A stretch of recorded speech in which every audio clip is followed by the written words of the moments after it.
예, 반갑습니다. 울산 꿈분석사 토정 박정호입니다. 이번 시간에는 꿈분석 423번째 시간으로 재물과 물꿈 15탄 폭포물꿈에 대해서 설명해 드리겠습니다. 폭포물이라는 것은 그 산과 산 사이 계곡이 있죠. 계곡에서 갑자기 그 절벽을 만나면 물이 갑자기 떨어지는 폭포라 그러죠. 폭포에서 그 물이 많지 않으면 폭포가 그 어떤 절벽만 있고 보기가 흉하죠.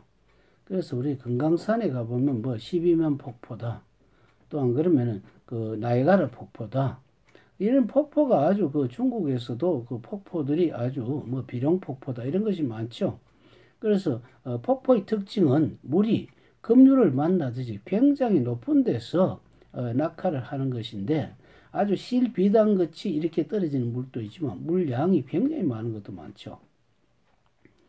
지금 아프리카 같은데 이래 폭포에 가보면 주로 유황 같은 물이 많이 누르끼리한 물, 안 그래 미국 같은 데라든지 카나다 같은 데는 석회가 녹은 물들이 이렇게 많죠. 그래서 우리는 물이 우리나라 같이 이렇게 금수강산 같이 맑은 물이 흐르는 데가 별로 없죠.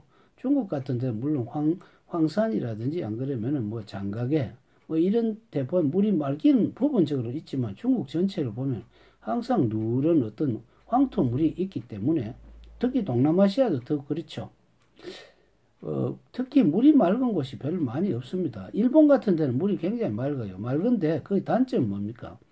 또 지진이 잘 일어나기 때문에 항상 어떤 면에서는 뭐 무슨 원자의 어떤 그러니까 전자 어떤 그런 것이 누출이 많이 되기 때문에 그 일본 물들은 마시기가 좀 힘들죠. 그런데 우리나라 물들은 어떻습니까? 물론 요즘 오염이 많이 되었다고 하지만 그 계곡 물들은 그대로 마셔도 아무 지장이 없는 그런 물들이 굉장히 1급수 같은 물들이 굉장히 많죠. 제가 옛날에 그 금강산에 가보니까 물이 아주 푸르게 아주 물 양은 얼마 안 되는데 아주 파랗게 보여요. 굉장히 그것은 맑은 물이고 아주 물을 마셔보니까 아주 이것이 뭐 생동감이 있는 그런 물 같아요. 그래서 우리는 폭포물이라는 것은 급류다. 급류 중에서도 절벽에 떨어지는 물이다. 꿈속에 폭포물을 만나면 어떻습니까? 이것을 가지고 단순하게 길이다, 흉이다 이렇게 해석을 하시면 안 됩니다. 만약에 자기가 지금까지 하다가 안 되는 사람 있죠? 재수가 이리 막히고 저렇게 막히는 사람이 폭포물을 만나면 어떻습니까?